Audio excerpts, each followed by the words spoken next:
Hey, what's up, guys? Welcome back to the Unqualified podcast, the podcast where two lifelong fans try to make sense of their sports teams and usually fail. I'm Pat, joined by Brendan. We are both Mets fans, unfortunately. I am Jets.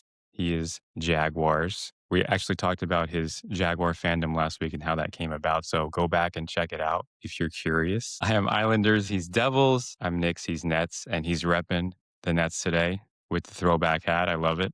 And who's that guy? This is little Benito. My friend here clearly wants to be on my desk today and be a part of this. So trying to hold him back a little bit so he's not obnoxious.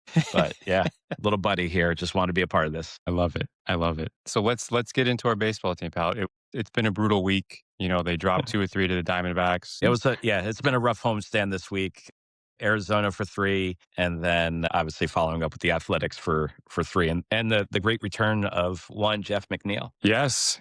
And at the time of this recording, they played this afternoon, trying to avoid the sweep at the hands of the A's. Is it weird that I wasn't mad when McNeil had a big day the other day? No, You know, no. I mean, I feel like we're always going to have a little attachment to him, to Nimmo, obviously to Pete. Yeah, it's just it's tough to see when it happens against the Mets. Yeah, to your point, I'm not even mad.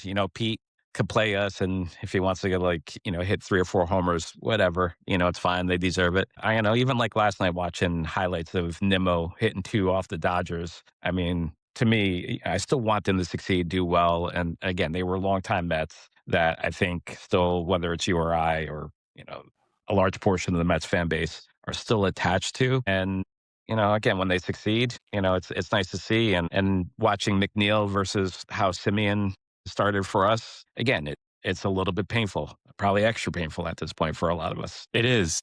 And let's get into Lindor because we talked about him last week and the fact that he has been struggling. And Yep. really now he's really the only real threat in the lineup with Soto out. And you see him, he's been making mental mistakes, things he's not normally accustomed to doing. We haven't seen from him. It just looks like, yeah, his head's not in the game. And you got to wonder, like, what's going on? And you offline, you brought up a point that it's almost like he's doing this on purpose now. Like he wants out. I don't know if I'd go that far, but why would you come to that conclusion? Well, I mean, still, it's not like Lindor is 39 years old and making these type of mental errors, struggling in the field at the plate. For me, when you look at the Mets team 2 years ago, felt like truly Lindor was the person driving that. Soto comes in, and last year, right, the disruption, the talk about the frustrations in the clubhouse. Where is it directed? Our ownership decided we're not going to go with a captain this year. Lindor seemed to be lined up to be that person for the Mets organization. Doesn't happen. So to me, well, it's like 2 things, right? It could be either he's fallen off that far and, this is who he is. And in that point, we're kind of screwed. Or 2, he is kind of being a baby about this, pouting because he doesn't wear that C on his chest. It's not his clubhouse anymore. And to me, right, the Mets future, let's face it, right? Once we signed Soto, paid him that amount of money, Soto became the face of the franchise. And I get there's probably a bit of a bruised ego in that. But, to me, that's the way I see it. And again, obviously, you and I don't have the access to the clubhouse. And, we're not there every day. And all we can do is, really try to think about how this could pan out. But, for me, logically, I think the psychological impact of kind of getting passed over from his season 2 years ago has put him in a spot where I think what we're seeing is a lack of professionalism and showing up every day for his team and being a true leader. And to me, if he's gone to this far and this extent and played this poorly, I'm assuming he wants out of his organization sooner than later. So you think he's trying to get traded? Yeah. Yeah. I mean, look, it's either that or his skills have completely eroded. And, again, either way, not great for the Mets. But for me, if this is who we have and this is who he's going to be, it's been a very rough start. Unless he's going to want to kind of toughen up a little bit mentally, to me, we're paying a lot of money for that. That's not right at the end of the day. And I think it's one of those things, either, as an organization, Mendoza as our manager, somebody's got to put their foot down and either get something out of him or, much like last year where we moved on from McNeil, Nimmo, Diaz, Alonso, what's the difference of moving on from Lindor today if this is who he's going to be and if he's not going to show up for us and be that guy we paid over $300 million to? Well, the thing is, I feel like he has been that guy, over the last handful of seasons, going to helping us get to the NLCS a few years ago. Obviously last year was what it was. The whole team struggled, but I feel like he's still a cornerstone of this franchise. I'm not ready to say ship him out. I don't It's hard for me to like believe that he is trying to get moved. I think maybe there's something going on mentally. It's possible where he's just kind of got a little block happening. And, we've seen it with top athletes in this town, many times. So I'm not ready to go there yet, but it is concerning. And like we talked about before, if this was a football season, they're the equivalent of 1-1 right now, right? Yep. So is Yeah. what's real and what's an overreaction right now? I You know what I think mean? I think what's real is, yeah, if we were going to take the football analogy, 10% of the baseball season effectively gone after today. So if they're 8-8, 7-9, doesn't really matter, right? It's really the same. So if we compared it to football, they'd be 1-1. And you would look at that and be like, okay, there's plenty of time to make our playoff push, get things back on track. Sure. But if we're going to make a football analogy, I think when you look at the Mets, right, the team plagued by, say, penalties, turnovers, dumb mental errors. When you see those in football right away, head coach is going to be on the hot seat because those are things that they should be able to control. And, again, I go back to last year and, you could say premature last year, but last July, I'm like, okay, Mendoza's got to go. You don't get off to that Yep. type of hot start and tank so bad and watch the team just completely fall apart. That was almost like an historic run in the wrong direction. And then now you get off to this start this year, very mediocre. We still have talent. We have highest payroll in baseball or one of them. And that here we are. It's like, to me, the mental errors, the things that are happening, the uncertainty and indecisiveness on who's going to be who in the field, in the batting order. I know they're trying to figure it out, but at the end of the day, that's not good enough from Mendoza. And then as we look at some of the other parts, again, making a football analogy, we're a dink and dunk offense. And even if Soto comes back, sure, Soto is our home run threat, right? That guy that, could take the top off of defense. But right now, he's the only one. And so, right, Love all the you're going to football you're going analogies. to double that guy. You're going to roll coverage. You are going to take that effectively that guy out of the game so he can't beat you. So at the end of the day, we have to be perfect. We have to be a solid dink and dunk offense. We can't make any dumb plays. We have to be great on defense. All those things being said, what we've seen in the first 10% of the season, first couple weeks, is that we're making terrible mistakes. Our offense is mediocre at best, and our defense is extremely questionable. And those things that, just can't turn around overnight either. Now, the only beauty about baseball in comparison to, say, football, it's easier to make those blockbuster trades halfway through the year. We can get some guys that come up from the minors that kind of have that positive impact and get the momentum and energy flowing in the right direction. So I think it's right to say at if we looked at it away, we're 1-1 in a sense. We're a 500 team. Yes, there's plenty of season left. But if we don't make significant fundamental changes to who we are today, all right, like it's just going to be another long, disappointing year. And I think where I was last week between they could be a 78 win team or a 95 win team. If we don't make changes, we are going to be that 78 win team. And that's okay, right? Like it is what it is. What we've seen, we are what we are, right? And that is not a great offense, not a great defense. Thank God for, our pitching that at least gives us a chance because the pitching has been great the first couple weeks of the year. Surprisingly, right? Yeah. Somewhat. I mean, especially the bullpen, you know, Yes. has not been an area of weakness so far to where you can say it's costing us games. But I understand what you're saying. I'm not ready to panic. It's, like you said, we're 15 games in. The thing that is concerning though is you obviously taking Soto out of this lineup, nobody scares you right now. It's Nope. it's a very It's uninspiring a lineup. dink and dunk offense. That's what Yeah. we are. And it's crazy because we talked about it after the first game, like, okay, this is how they have to play. The situational hitting, small ball and all that. But we haven't been seeing it. And you gotta think though, when Soto comes back, we're gonna get a little bit of a bump and Bichette's gonna get going. He hit his first home run yesterday. Mm. So, we'll see what happens, but I'm sticking with my 90 wins.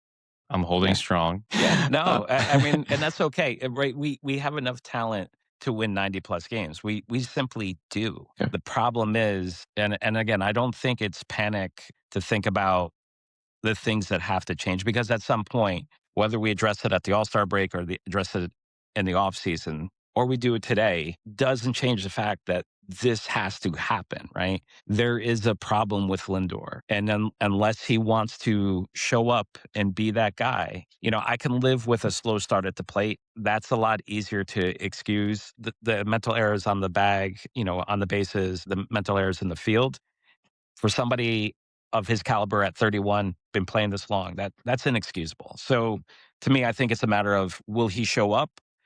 If he does, great, right? Like we can move on. But if he's going to continue down the current path that he's on, we have to address that one way or the other. Whether that is Mendoza growing a pair and stepping up and doing something and doing what he should do as a manager, or he doesn't, again, right? Then it speaks to who we have in Mendoza. And like yeah, I said, I think we still have some stuff in the farm system that could help us later on this year. I do think we can move some pieces to get that bat in the lineup to kind of help a little bit more. To your point, I think Bichette will get going.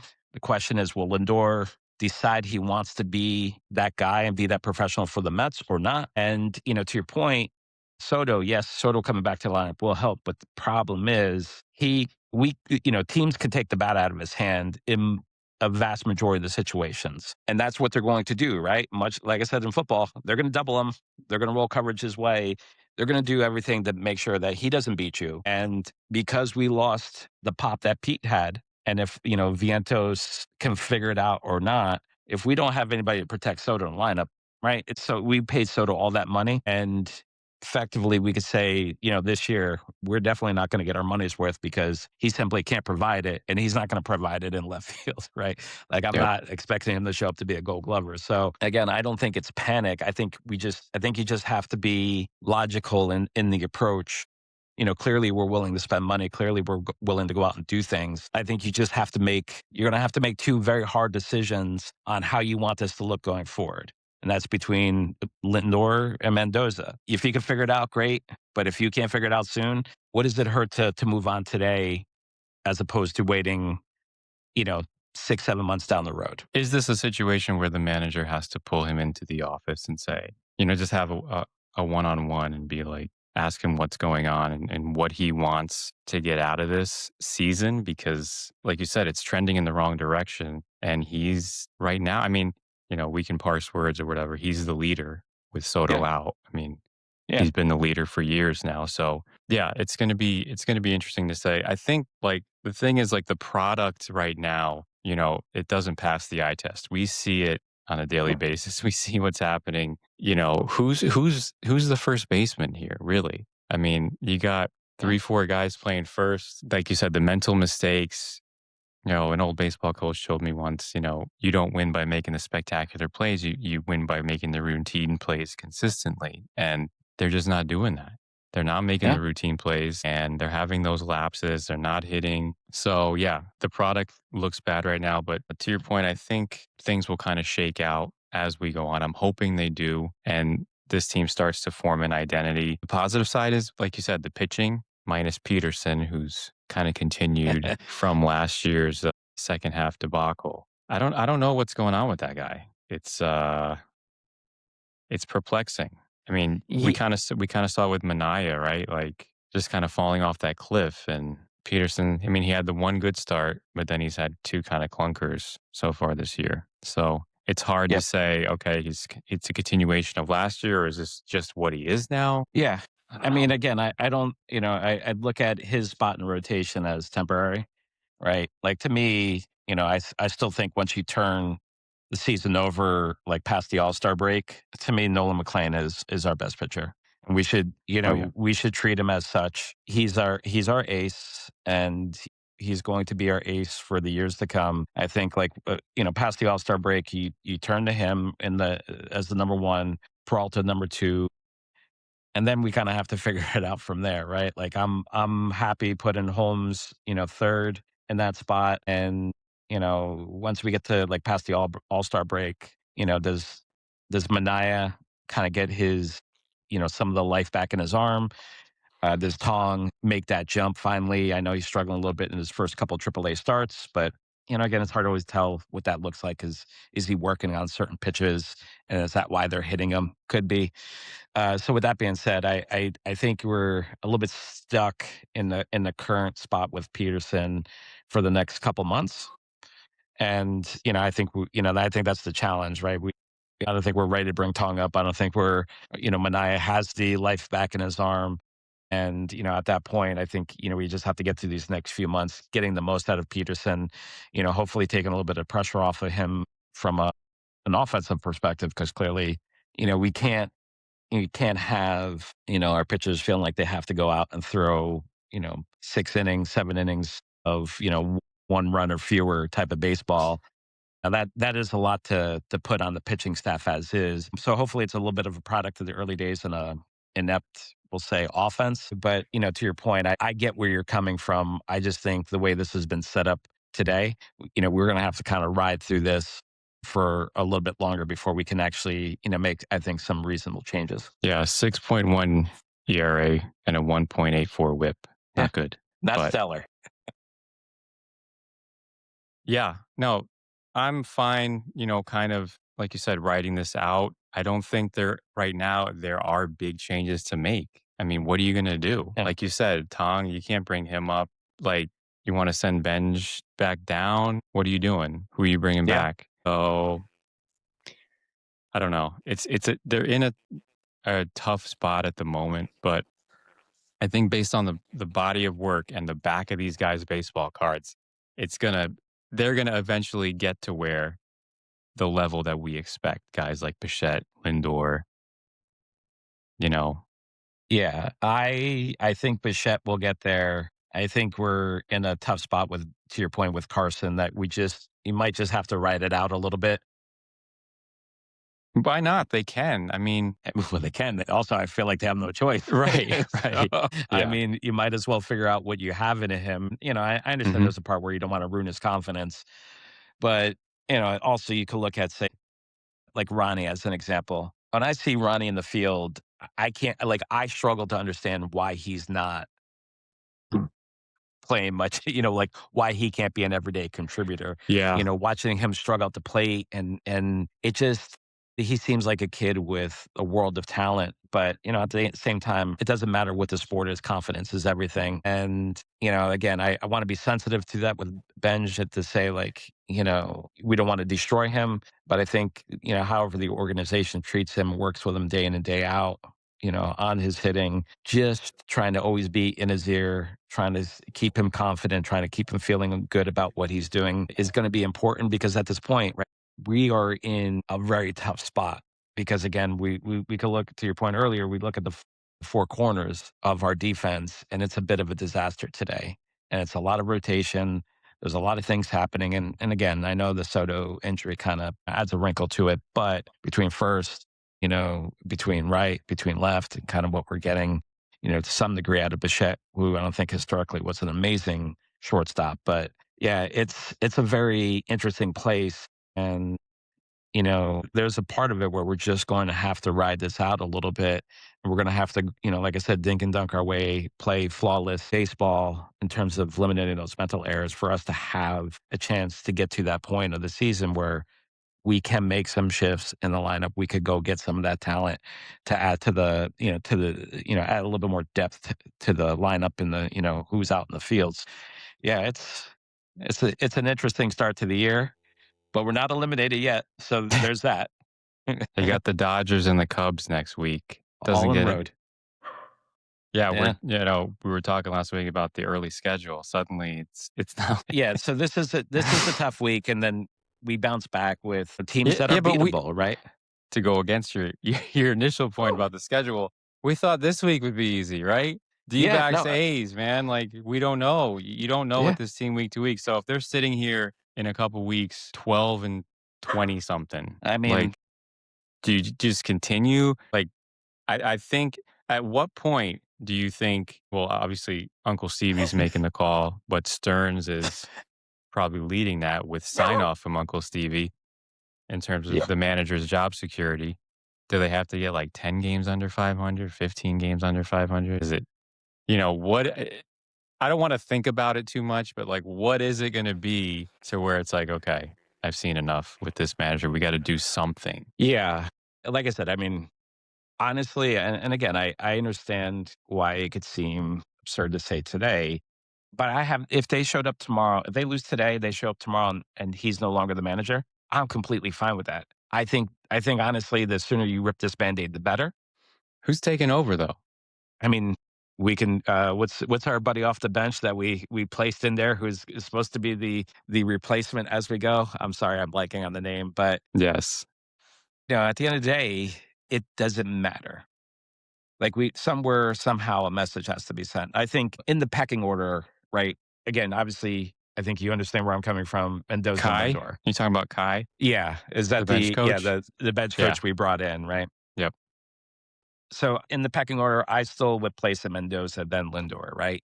You send the you send the message with Mendoza. If that still doesn't connect with Lindor, then ultimately we have to figure out, can we still get something for Lindor at this point? And it doesn't matter if we eat a portion of the contract or some of that money. It doesn't. But we have to get something in return. But I still think like if we put him on the market, there are going to be enough teams that are on that fringe that are going to want him because he's going to step into a new environment and he's not going to be that guy in terms of what we have today, right? So I don't think there's a big need to wait on Mendoza. I just don't, because I think we have to figure out sooner than later what Lindor is going to do. And I don't care. I don't think his talent is gone. I think this is just a matter of he's sulking. He's not handling it well. There's a level of professional immaturity that, sometimes in life, you do have to hit the reset button and get a fresh start somewhere. Oh yeah. And the way that the last year and a half, I think, has gone for him post that 24 season, we need to go ahead and we need to figure this out sooner than later, or this season effectively is going to get away from us. And then to your point, we're going to be 10, 15 under, and it just won't matter. How often have we seen it in sports where a guy needs a fresh start, a change of scenery, and then he kind Yeah. of, reestablishes himself? It's okay if we agree to disagree on that in terms of, what the actual issue is with Lindor, but we both agree it's got to change. It's got to get better. Whatever the cause Yeah. is. And if it doesn't, yeah, I think you're probably quicker to pull the trigger than I am on that. But like you said, I think the manager would be the first domino to fall. Even Yeah. though I said it last week that I like Mendoza, you've never been a Mendoza guy. I mean, Buck's still out there. If you want to bring I, Buck I, back. I've been angling to get Bobby V back for many years now, and that's all. I think next episode you should have the fake mustache and nose. Yes. That'd be pretty funny. Uh, It'd be perfect. I think we should just start placing bets on Kalshi to figure out when Mendoza would be out. So that Do they have friend, it? Is it up? I got to look, but I wouldn't be surprised at this point. They lose today, it's got to be up. Yeah, it's tough to call for. I've never loved doing that, and I'm sure you don't either. Calling for someone's job, No. it's a tough thing, and we can transition now to my hockey team because it's directly relatable. Well, can I say this one thing though? Yes, it's a tough thing, but there's no way you take a job as a head coach of whatever the pro sports team is. You don't go into that job thinking that this is forever, right? You know that it comes down to results. And when you're not getting the results, this is not him being blindsided. He's been paid well as the manager of the Mets. He's going to get himself a bench coach job somewhere, and then probably another crack at it one day down the road as a manager if he does the pieces. So yeah, I understand what you're saying. It's not like you advocate for people losing their jobs, right? Like that's a shitty thing to do. I get it, but I also know, like, at the end of the day, like if you're not walking in as a leader of an organization like this or any pro sports and don't think that that is part of the job, wins and losses, the bottom line is that The bottom line's the bottom line. No, we know it's a results driven business. We all know it, especially in New York. I feel like it's tenfold the pressure to win. yes. And he came from the Yankees. I mean, he understood the assignment, you know. So, like you said, I don't think he would be blindsided by this, but yeah, it's definitely on the table if they continue in this direction. I mean, I think I'm just providing some quick solutions to maybe salvage this season, So that's just my opinion. An unqualified one as it may be, still Yes. my opinion. Let's hop over to the ice real quick Sure. because we just dealt with the same situation. Well, not the same situation, but what could come to fruition for Mendoza already came to fruition for the Islanders a week ago. We talked about it. They fired Patrick Waugh on Easter. They hired Peter DeBoer, who was arguably the top NHL coach free agent going into this offseason. So, taking a step back this week, looking at the entire picture, I do understand why they did it. They kind of got a jump on it because he was going to be very sought after in the offseason as a Mhm. head coach. So they said, hey, why don't you just jump in right now and see if you can get us in the playoffs? And Thursday night, they got the new coach bump. We've seen it. How many times have we seen it over the years in all sports? You bring in the new coach, team's fired up. They have a great performance that first game. Yesterday, not so much. They lost to the Senators, and now their playoff hopes are kind of on life support now. The only way for them to get in is to get that third spot in the Metro, and they're 3 points behind the Flyers with 2 games left. So basically, the Flyers need to lose their last two. Isles need to win, and a couple other things happen too. So it's the percentages are very low. I don't know what it's saying on Kalshi. You can let me know. It's probably under 5%, but that's why we watch, pal. That's why we root for our teams. To keep the hope alive. And there's still a glimmer of hope. But yeah, it's been frustrating because, like I said last week, I didn't think it was all Patrick Waugh's fault. I liked him. So yeah, that first game with the new coach, they looked good. They looked inspired. They looked more buttoned up defensively. They were shooting pucks at the net from every angle, which is one of his philosophies. Just get pucks to Yep. the net. I know you know. And Yep. so yeah, they look good. And then yesterday, it was one of those games where you've seen, I'm sure with your Devils over the years, like you outplay a team, outshoot them, outchance them, Yeah. and you just can't score. You can't find the net. The other goalie kind of stands on his head. They gave up a shorthanded one yesterday. They gave up a 5-on-3, and boom, it's a 3-0 loss. Yep. So, yeah, it's frustrating. But like I said, there's still a little bit of hope. They play at the time of this recording, they still have 2 more games to go. They got the Canadians tonight at home and then the Hurricanes on Tuesday, which, I mean, the Hurricanes they already have everything locked up. So, are they going to be Yeah, resting that's players? yeah, I think they have the lockdown over the Sabres, right, for that last spot. So which makes it tough, right? You know that last game of the year, it could be a gimme to the Isles, but kind of hoping that they needed the Canes. You needed the Canes to show up for the Flyers, right? And look, it's tough, right? Hockey is one of those weird things where to your point, you could do a lot of really good things on the ice. You could be the better team in terms of physical play. Um, the shots on goal, the creativity, but sometimes you're just not getting the puck to the back of the net. And sometimes either, that goalie is standing on their head across from you, or, I think what I've seen more, and just trying to make a little bit of correlation to the Devils the last couple of years. I mean, our goaltending has been subpar, right? So, again, hockey to me is one of those more frustrating sports. Love it. Love the up and down action. Love the physicality of it. But it does really come down to, what is happening between the pipes for, either side of it. But, like, again, I think I think the firing maybe was a little bit, it was a little too late in a sense. Maybe if they had the chance a little bit, maybe a little bit more of the season left to go, this would have turned differently for the Isles. But to your point, in the first game out, they went and did those things that they should have been doing. So obviously it was there. And so it comes back to, right? Like, is it a coaching, did they need to send that message sooner? But as of right now, yeah, you and I are both in that tough spot of looking at our teams, sitting at home and making some grand changes here in the off season. Yeah, it's a frustrating spot to be in. I mean, the Devils, they've been to the playoffs the last handful of years, and to your point, they've had some success. Uh, they've been able to create a lot of offense with the skill they have. But to your point about the goaltending, it just hasn't been where it's needed to be to get over Yep. the hump. Yep. And and again, like that's there's changes that need to be made. Like with any team that fails to make the postseason. And now you look at like hockey, and I guess even like where baseball is today, right? It's a lot different than what it used to be, given the amount of teams that can make the postseason. So one, I think shocking that it's taken the Sabres this long to actually get into the postseason, but good for them. They're sitting number two. In the East, but yeah, it's there. There's a lot of work, and if I just, and I think between your team and my team here, of where the focus going to be.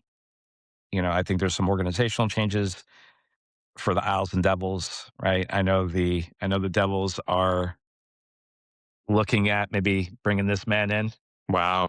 Opeachy rookie. All right, a lot of value right there on that one. Just saying. I would love to have like Brendan Shanahan come back, be part of the organization. I think there's fundamentally some things that the Isles can do up top as well.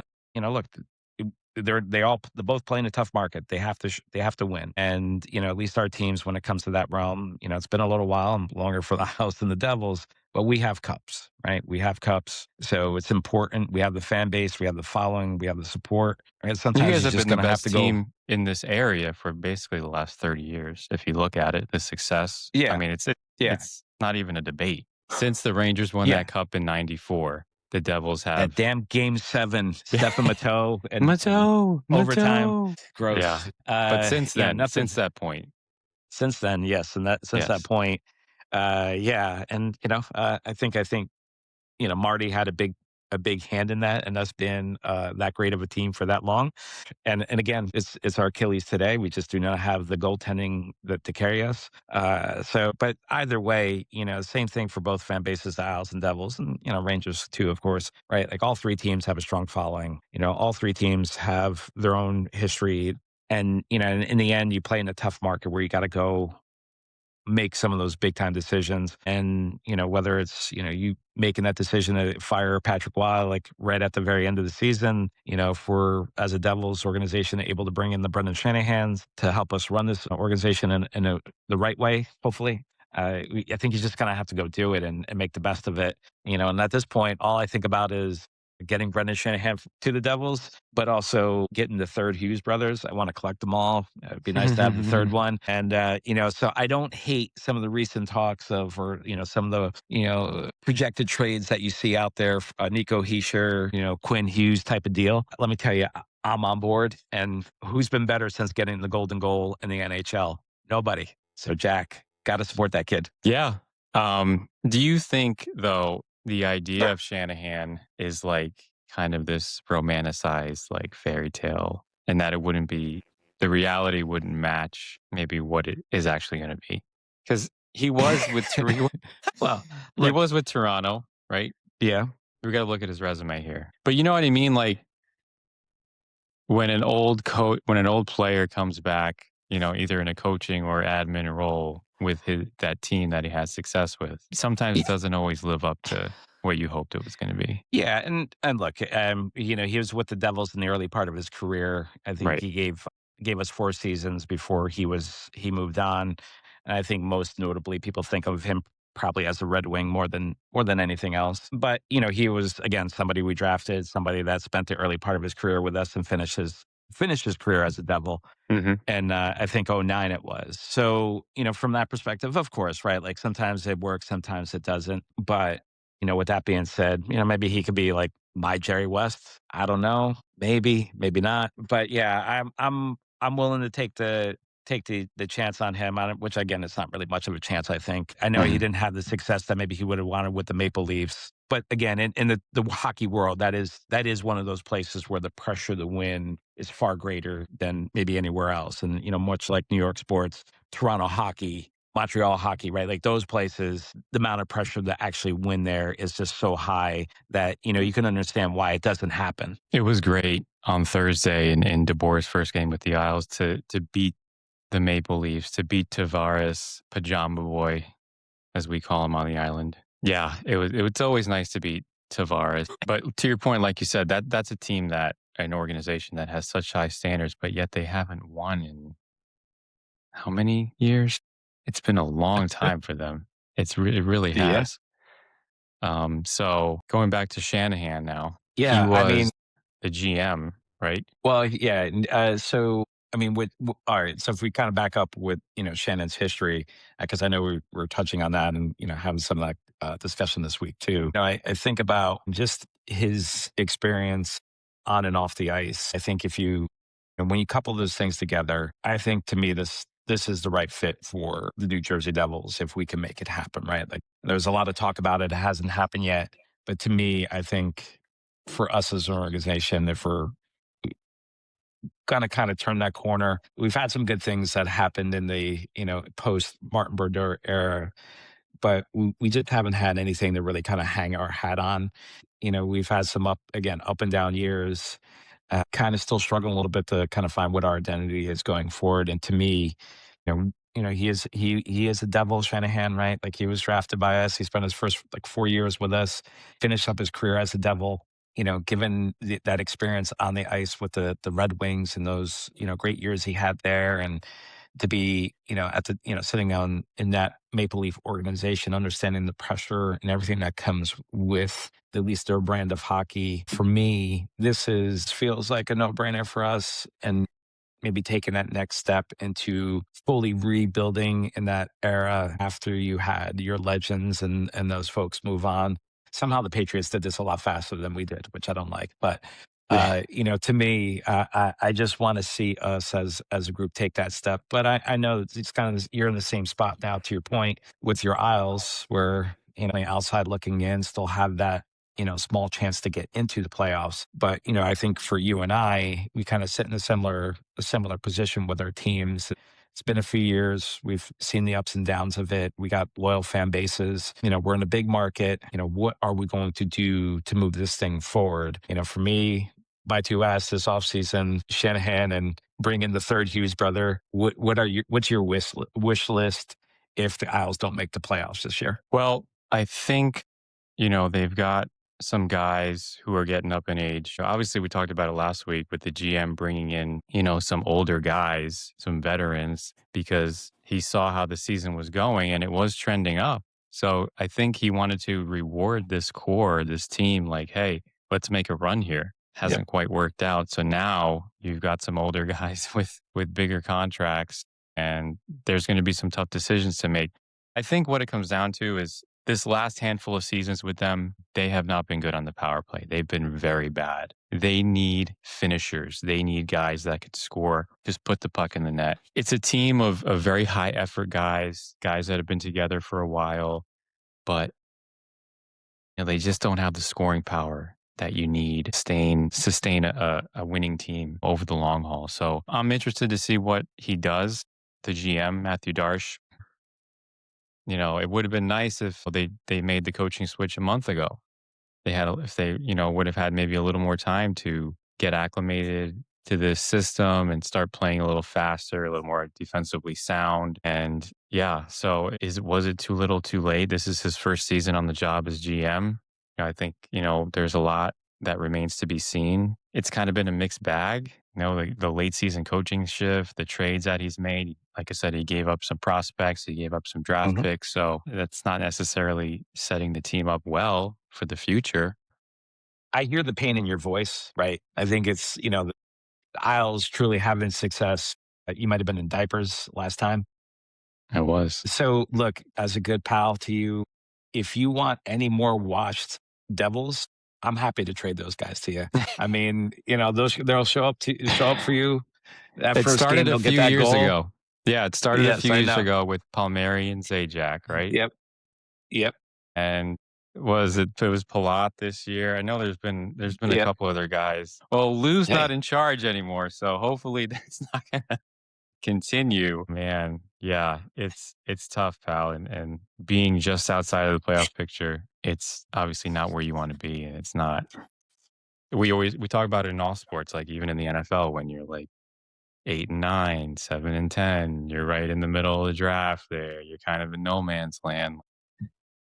What would you rather be? Would you rather be 2-14 or 2-15? Whatever. They're going to go to 18 game schedule eventually. So what does it matter? yeah, true. Yeah, It's tough. whatever it's gonna be, it's gonna be tough. But yeah, there's no tougher spot, I think, in as a sports fan, knowing that your team is in no man's land, right? Like to your point, on the cusp of making it, not quite there, don't have enough, may not be at the very top to get that, that star. Or, again, like I know folks, players pan out all different rounds, but, Yeah. still it could feel like a very tough spot to be in with any sport, with any team, just knowing like, you're almost there, maybe not there. And, even whether it's the Devils this year, maybe I'll be thankful that there's that dumb rule with the points. You get a point if you lose in overtime, and the Devils don't have too many of those, that we're a little bit further down on the list and we get a better draft pick. You were pissed about that this year. The points. You texted me multiple times throughout the season about like, if they didn't give that loser point, the Devils would be here in the standings and not here. And I understand, man. Like I Yeah. get it. Like if I was in your shoes, I'd be looking at that and being very Mhm. upset. But unfortunately, Yeah. that's not it's It's not not the how it system works. right Not the now. rules of the game. Yeah. I Anyways, get it. one quick thing on I that get it. is change that format on points in the NHL.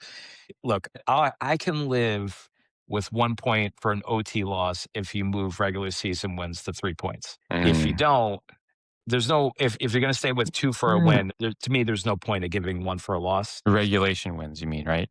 You said regular But yeah, season. sorry, Yeah. yeah, regulation wins. Give that 3 points. Two, you could still give two in OT for a win, one, for a loss. But to me, it's not enough of a distinction. And I understand, like, okay, you can say, yeah, we want to give this point, win in overtime, loss in overtime. Loss is a loss, right? You did not win the game. So I think those are the options. Drop the point, or sorry, the dog is looking. Damn it, It's okay.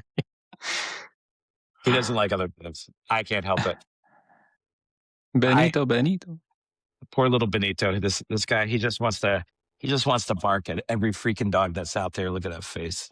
Yes, it's go bark. No, yeah, I think there's two options. If you want to keep it as 2 point for a regulation win, drop the OT 1 point loss. If you want to keep it, 3-2-1 is the way to go. Three for regulation win, two for OT win, one for an OT loss. I would be much happier with that. I hate the current setup. And, again, whether it's the Devils getting burnt a bit by it this year and kind of being eliminated before they needed to be because they didn't have those OT losses, they had regular regulation losses. It is what it is, but it's still like, I think for a good amount of teams or a good amount of fan bases, however you want to look at it, it is frustrating to have that as a deciding factor. I mean, I think the Pens have a ridiculous amount, like 16 points, They do. Yeah. right? Like to me, is that what do we want to reward that?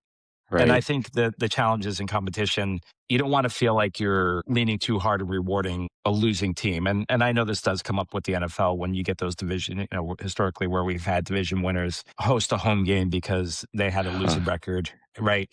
It, that's the Like weird the part. 7-9 Panthers or Yeah, I eight feel and like the nine Texans, nowadays. yeah, the Texans used to do that every year, right? Yeah. They'd be like So 8-8. yeah, so it's like, do you want to reward do you want to reward that? And I think that's where the challenge for whether it's the teams or fan bases feels like you're rewarding losing when that's really not the point of the game, right? You play to win the game. I think somebody famously said one time. Oh, Yeah, hello. exactly. Play So to win. If you we don't, play and to quit, win the game. retire. The great Herm Yeah, Edwards. And listen, the now greats. you're going to get me down a rabbit hole here. Probably, I think, Herm was, you look at it, him, Bill Parcells, and Rex Ryan, the most success since the resurgence of the late 90s. You had, we're going down a separate topic here. Yeah. Parcells took him to the AFC Championship. Herm Edwards, 3 playoff appearances in his 5 years as head coach. And then Rex with the two AFC championships. Yeah, he was solid. He had a very talented team, you know, good veteran team, Pro Bowlers, Curtis Martin, Vinny Testaverde, Kevin Mawai. I just saw this clip it was about Parcells' Hall of Fame induction, and Kevin Mawai was talking about when he became a free agent in 1998 when he came from the Seahawks. He had a visit with the Jets, and he's like, "Listen, Bill, I don't want to play for you because I see how you treat everyone. I see you yelling at everybody." He's like, "I don't take to that kind of coaching." And Parcells is like, "Hey, Mawai, listen, if you're the player I think you are, You don't ever have to worry about me yelling at you. And then he just, he ended up signing with the Jets and he's probably the best center in the history. Him and Nick Mangold, definitely. Two best Yeah. centers in the Yep. history of the team. But I digress, pal. You got me on Herm Edwards and going down this whole Well, That's the look, beauty if of this. We can just, whatever. yeah, I will say, again, I think, that's a good story on Bill and why. All right. Like obviously, Bill knew where to push buttons and Maybe the like, right, best like ever at that. yeah. And what did he complain to like Belichick about the starting, the defensive meetings when because like Taylor would always be late to the meetings and then Bill, well, Parcells, not Belichick, but Right. Parcells being like, hey, like, why didn't you wait for him to start the meeting, more or less, right? Wait for Right. Taylor to show up to actually start. I mean, I think there's always going to be that part of it. I think with a person or mentality like Bill Parcells or Bobby Knight, which again, when we go back, seemingly the right, those coaches don't exist today Yeah. in the world we live in. Right. And, It's a it shame. is what it is. But I think when they got into people, I think for people from the outside looking at it, not understanding is it, you know, whether it's any one of those coaches are getting into those people who they believed in and thought like there was more to their talent. There was more, Exactly. ceiling to reach. And it's like anything else when somebody becomes indifferent, right? At the end of the day, the opposite of love is not hate, it's indifference. Yeah. And, to me, when I look at somebody like Parcells, the way he would get into it with, some of his players and try to get the best out of them, right? They're trying to win championships. And sometimes in a game like football or any sports that, we follow, you do need that voice who is going to demand the best. I'm not taking us back to the beginning. Maybe I am. Maybe the reason why I'm not on Mendoza's, I was just I'm thinking not about on that. that boat still. But, at the end of the day, coaching does make a difference. And again, you got to demand success out of these folks. You got to be on them to get the most out of them because it's a grind to show up every day and be the best you can be. So I think we do live in a world where some folks can get a little bit too comfortable. Some folks can maybe not appreciate what they take home in terms of contract money. Am I bringing this back to Lindor too now? I don't know. Maybe I am. You know, uh, there's just something to be said, about coaches who are like that and players who, if they decide when they're going to show up and play. I mean, is that something you want to be part of your sports team? And nobody wants that. And I don't think like the average fan, or not the average fan, but just the fan in general wants to see that, right? Most of the fan base that they're a the day to hardworking day people. Just, hardworking, right? Like, and this is I it's an know. outlet, it's entertainment. Yeah. And when you see somebody making 340 million or whatever the contract is, not even do something basic that goes back to a very young part of Little League Baseball, getting yourself a position with bases full and trying to turn two, there's problems, right? And people like Bill and whether it's Belichick, Parcells, Rich Did you ever? Kotite. Don't start. Don't you start. Did you ever see the ESPN 30 for 30, the two Bills? No, I should see that, but You yeah. got to watch that, pal. It's great. It's great. Another little tidbit I'll give you because this came in the 98 AFC divisional playoff game between the Jets and Jaguars. Right before the half, Brunell hits Jimmy Smith. I said Smits like the actor. Yeah. NYPD Blue, Jimmy Smith down the sideline, basically on a Hail Mary at the end of the half. And right before that play, Parcells wanted to put in Keyshawn Johnson as a safety back there to catch it, and Belichick didn't want to put him in. So after Brunell hit Smith for the touchdown, that was basically the half. And Parcells and Belichick are walking off the field. And I heard Keyshawn Johnson talking about this on a podcast. Like, he's never seen Parcells more upset.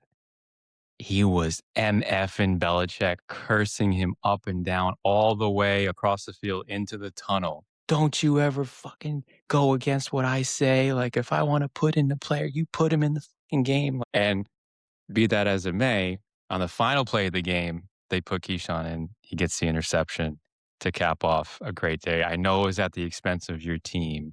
And that was one of my that was that was one of 2 home playoff games that I've seen the Jets have. So let me have that, pal. I know it was Yeah, against your no, team, no, but look. I've let it go almost 3 decades later, but yeah, our NFL teams don't reek of success. And, you have to think about it. Was that the moment in time that Bill's like, one day I could see myself, writing something down on a napkin and going off to New England? I don't know. Was that it? That could have been it. That could have been the moment. See, Do you now do we got to you come back get and kill ourselves for it. Man, I love this rabbit hole we're going down. This wasn't even plan this. But do you know, because I have friends and family ask me all the time, like, I don't understand why Belichick hates the Jets so much. Do you fully understand, like, because so that whole deal with the Patriots and the resignation with the Jets, like, he had, I guess, a wink handshake deal with Robert Yeah. Kraft, obviously. And then he resigns from the Jets. And then it was this whole war, like for his rights. So basically, it's the grudge that he held against the Jets all these years.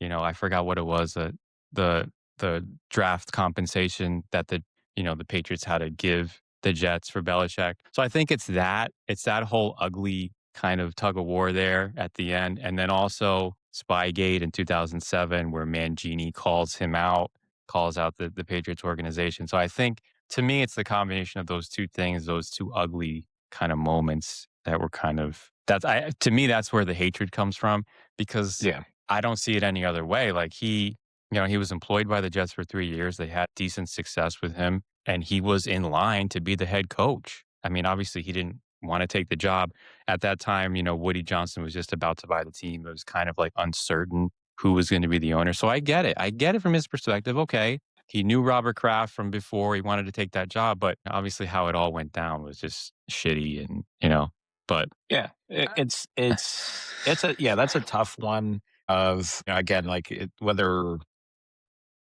the way he handled right that situation between the Jets and the Patriots to take that job again, right? We're not there. We don't see what's going on behind the curtains every day. Where were the feelings coming from? And look, maybe he knew Woody was going to be the next owner some way, somehow. And he was like, no way. And again, you'd think like, you that's mean a great Woody? coaching move. Yeah. Yeah, no, Yeah. Just meaning like I he'd be the next owner. I'm joking there. I'm just because Woody's a disaster as your yeah, owner. no, I But got to look at the exact timeline, but it was between Woody and James Dolan. yeah. Those were Oof. the 2 finalists. So Oof. I don't know, like, I got to go back and look and see at the time of his napkin resignation, was Woody already entrenched or was it still up in the air? But either way, the draft pick compensation war and then obviously Spygate, whatever, 7 years later, those two things I feel like really cemented his hatred for the organization. Yeah. Yeah. Again, right. It's everybody's got an ego. And somewhere in this, where does that play in, I guess? And, however it turned out, obviously it's certainly history now. I think Yeah. I think all you can focus in on is, as a Jets fan, who's your next head coach? Is there a way I to get laugh, another but I know owner? you're right. Can we get another owner outside of Woody? Oh my Is there God. going to be like that Wilpon deal for you to get out from under Woody? And and again, is there a way that you can ban Fireman Ed from that stadium? Because that is where I think the true underlying bad juju type of deal is coming from. Why you're not winning is those three things there. You fix those, and you got a brand new organization, and you're That's winning Brendan's games. Brendan's 3-point plan for fixing the Jets. So, speaking of them, we're heading into the draft in a few weeks. They have the number 2 pick overall and the number 16 pick overall. There's been a lot of talk about Ty Simpson at 16. I'm not feeling it. I don't want a guy with 15 career college starts picking him in the middle of the first round. We've seen it before. We've seen the inexperience. It just doesn't work, especially in this town. You cannot pick. I'm sorry. You want to pick him in the second round, third round? Fine, not a first round choice for a guy with 15 career starts in college. Well, I know. I mean, UConn's greatest quarterback ever is a big fan, I think. So I think with that being said, no, I don't think you could. I don't think you take him there because, to your point, it's a project. There's development that needs to occur, and one, the Jets don't have a good track record of it. I don't think you have the stability. It's an understatement. Yeah, okay. So if you look at it this way, I would say like you don't have the stability from. I don't think you have the right head coach in place. And and maybe this was a lot for Aaron to come in and be like that first job. I don't know if you have the right structure above Glenn as far as the organization to set him up for success if he were to come in as a 16 overall pick. And I think it's easy for us on the outside looking in and say that like you're not set up well. Like I could say like, okay, great job, Raiders. You want pair up Kirk Cousins and Mendoza? I think that's smart, right? You're That trying to makes set them up for sense. Yeah. success. You got Brady, right? Like you can nurture and bring that quarterback along and do really well that way. Again, Is Ty everybody going to be outside, learning from Geno Smith? the savior, according to Aaron Glenn, He's right? going to Like show him he's how to take a punch. oof, yes, yes, on the field and off the field. It's a very classy move on Gino's part. But again, I think on the outside looking in, we could say it's a recipe for disaster. But given that those things are true about the coaching staff, about the organizational leadership, the owner, I mean, it may happen. They may be taking this man at number 16, and I don't know. If I was Ty, I'm probably pulling up lame with a hamstring. I'm trying to, you know, if there's any type of evaluation, I'm going to go ahead and try to fail that so I don't end up as a Jet. But no, I mean, all seriousness, you don't He want to did the take. Jets chant at the combine. I mean, yeah, because I mean, look, you want the first round money. I get it. Nobody I wants know, the second round money if you could get first round money. 100%. So, and again, I just don't know if you're good and the organization's good enough to protect him and do right by him and be patient and actually truly develop into you know, above average NFL quarterback. No, I agree. I agree. I Yeah. think, I mean, I would say take him in the second or third, but I don't think he's going to be there. Honestly, we know how these drafts go. These teams elevate these quarterbacks, because they need one, and it's like Yeah. you stretch it sometimes, and it's like this guy isn't really a first round talent, but he's going to be taken there because of the So need. true. What would be the difference waiting for him to develop or letting Gino go be Gino this year? If And Gino is Gino, if Gino is if Gino, Gino, you have a solid draft, you fill key positions with good young talent. The young players on your roster show up, have a good year for you. Allow Gino to go be Gino as a Jet. Get you a top draft pick next year, and with a deeper class and again, from everything I understand, it's a deeper class next year. That you go and you get one of those quarterbacks because, Arch, well, I mean, Arch is up there for sure, but like if you were to look at Arch or Ty, like if you had that option, would you wait on, like what are you going to gain in terms of time frame with Ty? Because Ty shouldn't see the field. To your point, he hasn't played enough, and he's going to go out behind a very bad team and get beat up. So for me, if I'm not jumping at that. If I'm the Jets, I have to make the best. I have to go draft the best available. I have to fill other needs on the team oh yeah, before I'm gonna pick another quarterback and waste years, waste all that time. At some point, you got to draw that line in the sand, right? Like you got to build up a team. You got to have the foundation in place because you were still going to lose the games next year. Now he's going to put you in position to have another shot at a top quarterback. So like for me, I'm not risking it at 16. I just no, can't. this wasn't a professional defense last year. You saw it, Yeah. especially against your team, the game in Jacksonville. Trevor could do whatever. Like it was like 7-on-7. It was like flag football.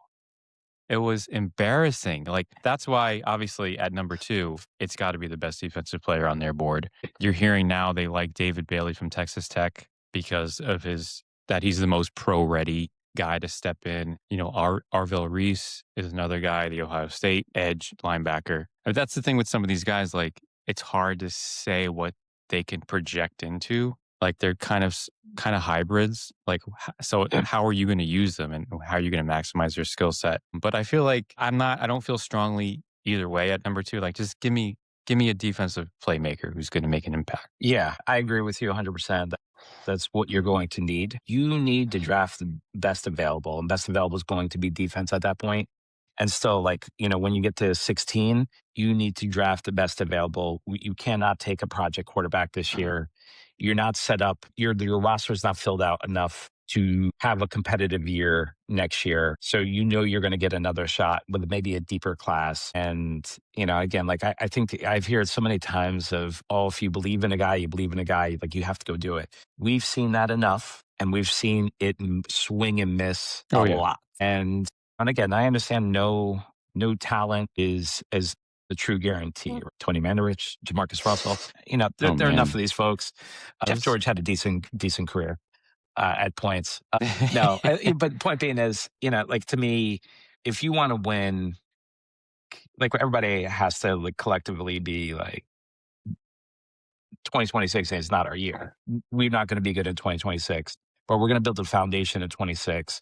We're going to build a foundation that is based around culture, people who are good character, people who are showing up, people who want to win. To Pal, me, I know, man. I know. but you have to, right? It's I a know. painful drought. It's been a painful playoff drought for the Jets, but you just have to do it, right? Like you have to But dig the in the problem and is build a like, solid team. I know. The problem is like, I don't believe in the coach. So like, Yeah, what are we perfect. building? He's gonna get fired halfway through But then it's like, 2026. okay, but then it's like these are his guys. So then it's like almost like the process, the whole thing starts over again. That's the problem. And they've been through it year after year. Yeah, but like when you like these are his guys, or you know what I'm saying, or however you want to look at it from GM to head coach Yeah. I in like the terms of GM. Yeah. He's yeah, done some good things. in terms of what you're drafting, like your number 2 overall pick, the best defensive player on the board is going to be anybody's guy. Still at 16, if it's an offensive talent, maybe somebody in the secondary on defense, one of these other positions, right? Like I think it's the challenges of that guy. It's his guy. Really is more related to the quarterback situation. Knowing that Gino's not the answer, Aaron's not going to be the answer.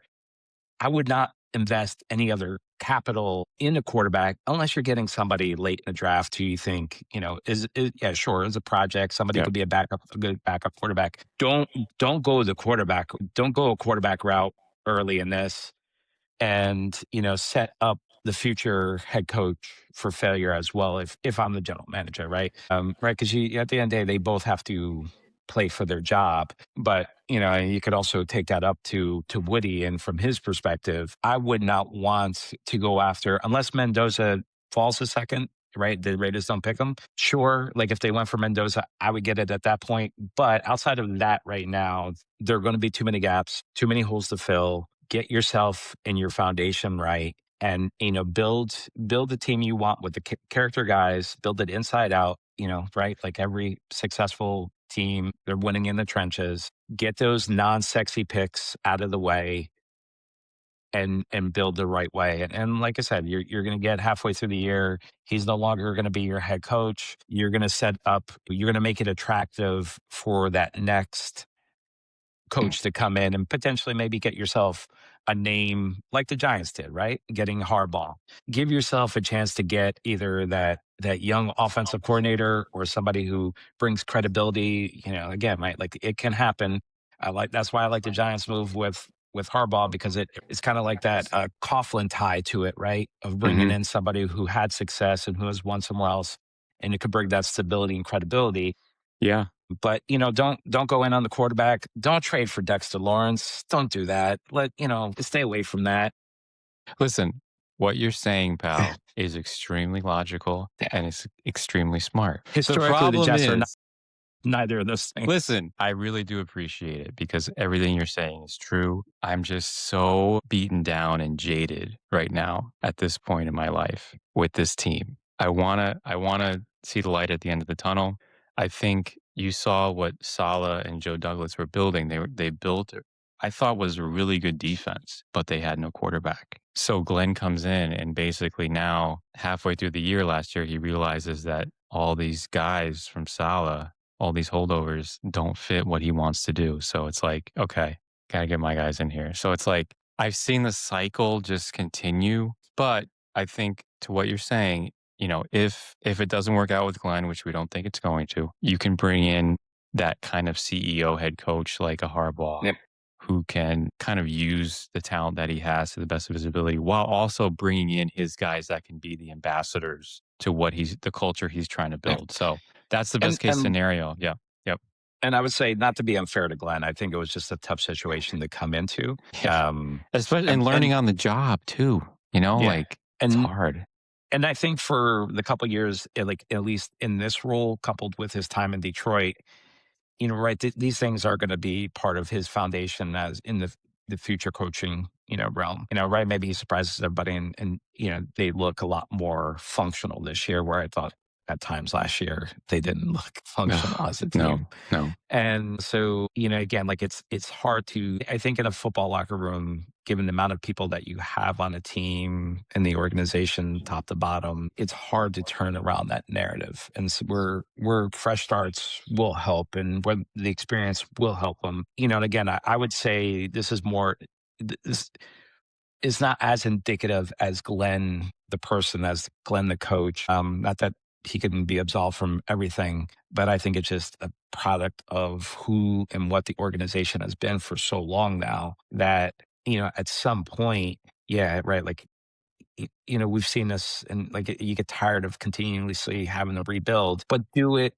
in a way that makes sense today, right? And to Yep. me, I think when you approach this draft, you approach who's playing for you next year on the field, right? It's about development, development, development. Set yourself up for back to back successful drafts, successful free agency in 2027, and put out a competitive team, 18 months from now or whatever it is. So that to me is the best thing you can do to make this look different what it has been over the last decade and a half. I want to finish with my Peyton Manning rant Yeah. point. Let's wrap this with Peyton Manning. With the Jets having the number 2 pick, I was thinking about, okay, when was the last time they had the number 1 pick? And that was 1996. They pick Keyshawn Johnson, wide Mhm. receiver, USC. Ended up being a Didn't very believe good. in Wayne Corbett today. He was already on the team. He came in I 95 know, but as a walk-on. didn't believe in him as a number one. I guess that was my point. Yeah, yeah. No, they Kidding. ended up being I think, a great duo. They really Yeah. were. In the short Yep. time they were together, there was really 96 through 99, and they shipped Keyshawn off to Tampa. Don't get me started. But and then, okay, so 96 they picked Keyshawn. Yeah.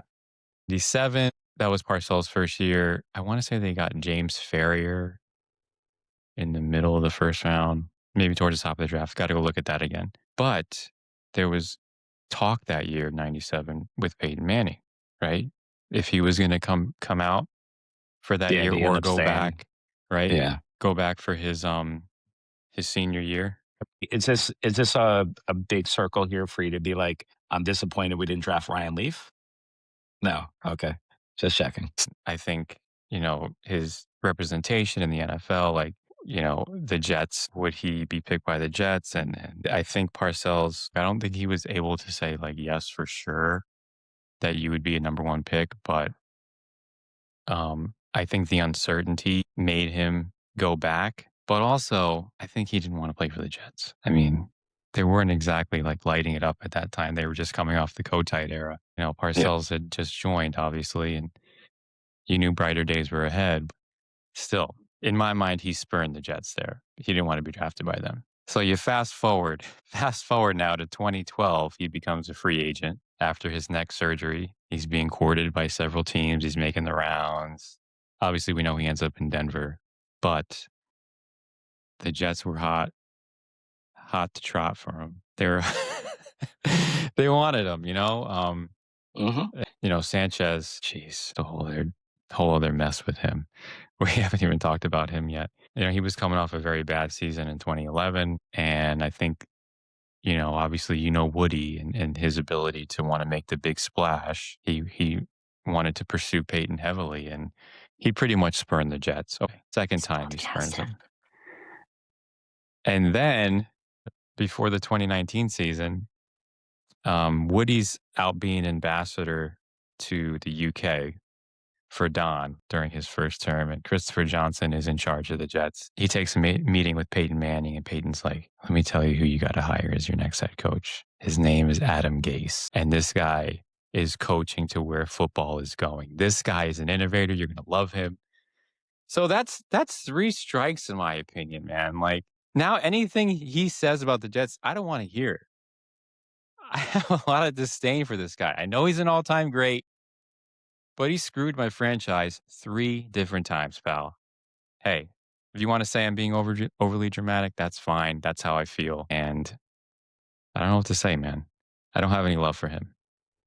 I mean, you could just, I think what it shows, and from his college days to, throughout his professional career, just what it means to have a father who is a professional quarterback in the NFL, right? To have that guidance, that education. Boy, did he steer that man in the right direction, like to dodge that Jets bullet multiple times. I mean, This is why they would never let Arch play for the Jets. You think they're going to let Arch play for the Jets? Honestly. Look, I mean, that's like football royalty, that family, and they didn't want Eli in San Diego, and he ended up a Giant. So, again, yeah, I would look at other quarterbacks, to your point there, and that's I think more than anything, forget about the Mannings. It's a sad story you just told. I feel for you a little bit. A nice way to wrap up a podcast and just talking about.